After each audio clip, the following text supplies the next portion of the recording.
Well, tonight, hello and welcome while we follow a camel and some of the best of British comedians into something utterly different in the way of a Wednesday night movie season. It's going to be an 18-week season of well over half of Britain's raucously famous Carry On series. It might even be the best half, but with the Carry On movies, who can tell? The series began in 1958. It went on well into the 70s, often at the rate of 2 a year.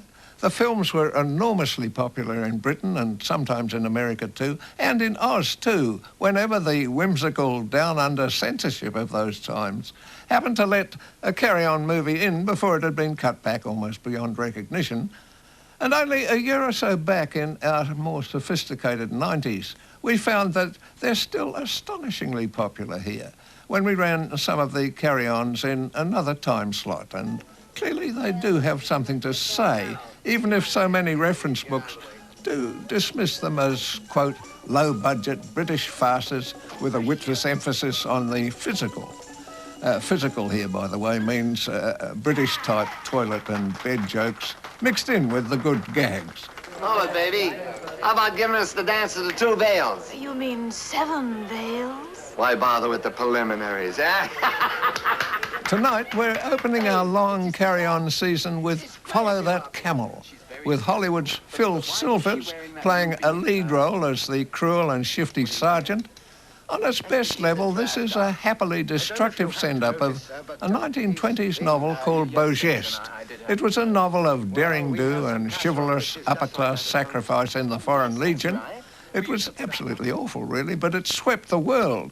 I suppose by now it's been almost forgotten, but the last of 3 Beaugeste films was made as late as 1966.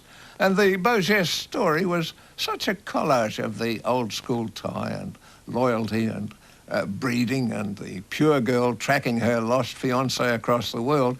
It was so awful that it needed a bit of bloodletting, and it does get it here in Follow That Camel.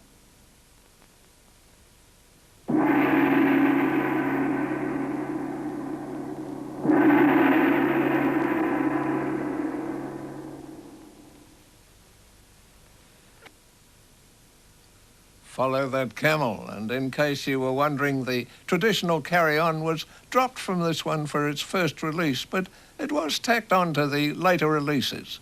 Apart from Phil Silvers, there were a lot of the Carry-On regulars like Kenneth Williams and Jim Dale and Joan Sims and Charles Hawtrey.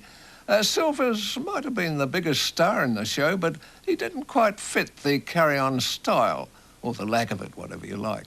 Next week, we'll be having a shot at the French Revolution and at the Scarlet Pimpernel. It's Kenneth Williams and Sid James and more in Don't Lose Your Head. A dozen times an hour, the drums roll, the blade falls, and the heads roll. Yes, every 5 minutes, a freshly sliced loaf. And there, as always, grimly watching the results of his evil machinations, keeping a watchful eye out for queue-jumpers, stands the most dreaded man in all France, Robespierre's chief of secret police, Citizen Camembert. Ugh. And beside him, as always, keeping careful count of the grim harvest, his #1 assistant, the toadying Citizen Bidet. I said heads, not tails. The wretched Aristo's the wrong way round. Same channel, same time, next Wednesday night. See you then.